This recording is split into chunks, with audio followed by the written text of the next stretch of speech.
Hello everybody, I am Mika Seppälä. In this video I will explain induction. Induction is a method to justify or to prove mathematical statements that depend on a parameter. It can be used to prove, for example, that the sum of squares of integers from 1 to n equals n cubed over 3 plus n squared over 2 plus n over 6. More generally, induction applies to statements that depend on a parameter, which parameter typically takes positive integer values. Mathematical induction applies to statements which depend on a parameter that takes typically integer values starting from some initial value. It is a machine that produces a proof for a statement for any finite value of the parameter in question. Induction has three steps. First, we show that the statement is true for the first value of the parameter in question. Secondly, we make the induction assumption. We assume that the statement is true for some value m of the parameter. And then, to complete the machine, we show that if the statement is true for the value m, then it is also true for the value m plus 1. So this is how the machine works. The first statement, the first step, shows that it is true, the statement we have to prove is true for the first value of the parameter in question. And then steps 2 and 3 mean that if it holds for some value, then it always holds also for the next value. So if the statement holds for the first value, it also holds for the second value. And then if it holds for the second value, it also holds for the third value, and so on. So this machine produces a justification for mathematical statements that depend on a parameter that takes integer values.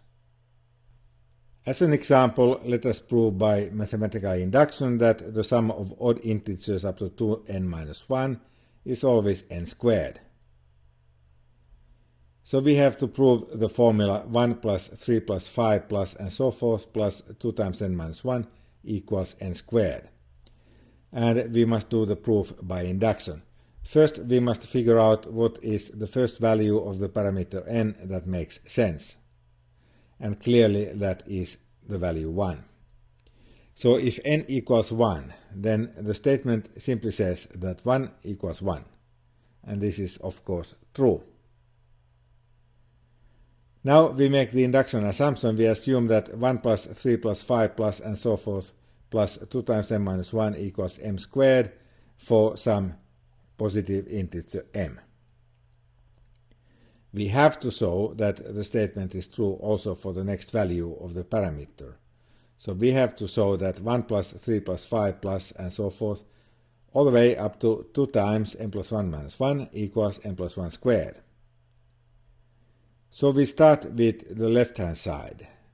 1 plus 3 plus and so forth plus 2 times n plus 1 minus 1 equals 1 plus 3 plus and so forth plus 2 times n minus 1 plus 2 times n plus 1. Now we can apply the induction assumption to this part 1 plus 3 plus and so forth plus 2 times n minus 1, and by the induction assumption this part is m squared. So the whole quantity is m squared plus 2 times n plus 1, but this is simply n plus 1 squared, so we have shown that the formula is true also for n equals n plus 1, that is 1 plus 3 plus 5 plus and so forth plus 2 times n plus 1 minus 1 equals n plus 1 squared. This completes the proof. For the next example, we need the concept of convex polygons. We say that a polygon is convex if all of its angles are less than pi. That is pi in radians, which is 180 degrees. So, for example, the blue polygon here is a convex hexagon. All of its angles are less than pi. The red heptagon is not convex because it has one angle which is larger than pi. This angle indicated here is larger than pi. Our task is to show that the sum of angles of a convex n-gon is always pi times n minus 2. Now, the first value of n for which this makes sense is 3, because there are no two polygons. A trigon is a triangle, and we know that the sum of angles of a triangle is pi. That is pi times 3 minus 1, n equals now 3. So the formula clearly holds in this case. For a four-gon, or for a rectangle or a square, the sum of angles is 2 times pi, that we know, and for a polygon with 4 sides, the sum of angles is therefore 2 times pi, that is pi times 4 minus 2, so the formula holds also in this case. For a polygon with 5 sides, the sum of angles must be 3 times pi, that is pi times 5 minus 2. This is a fact that is not usually known, and it follows from the proof that we present just in a moment. And for a polygon with 6 sides, the sum of angles is always 4 times pi, which equals pi times 6 minus 2. We show next by mathematical induction that the angle sum, the sum of angles of a convex n-gon, is always pi times n minus 2. The first value of the parameter n that comes into question is 3, as already noted. And we know that the sum of the angles of a triangle is pi, therefore the claim holds for n equals 3, because pi times 3 minus 2 is simply pi. Next, we make the induction assumption. We assume that the sum of the angles of a convex m-gon is pi times m minus 2 for some integer m greater or equal to 3. We have to show that from the induction assumption it follows that the claim holds also for m plus 1 gons. So we have to show that the sum of the angles of a convex m plus 1 gon is pi times m plus 1 minus 2, that is pi times m minus 1. So here you see a m plus 1 gon, the blue polygon, in the picture. This is convex. And now we modify this m plus 1 gon so that we take 2 vertices which are separated only by one vertex, and we join those by a straight line. That forms the red triangle.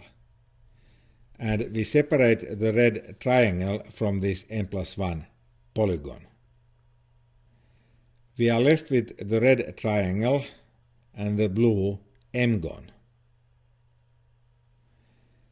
We can clearly do this because we assume that the polygon is convex, that is, all angles are less than pi.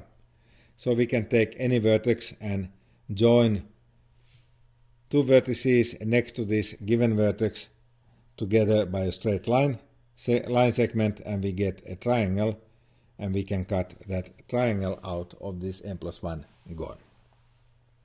So we get this m plus 1 gon decomposed into a m polygon and to a triangle. Now, by the induction assumption, the angle sum of an m-gon is pi times m minus 2. The angle sum of a triangle is pi. Therefore, the sum of angles of the blue m-gon on the right and the red triangle is pi times m minus 2 plus pi. But this is pi times m minus 1. So this proves the claim.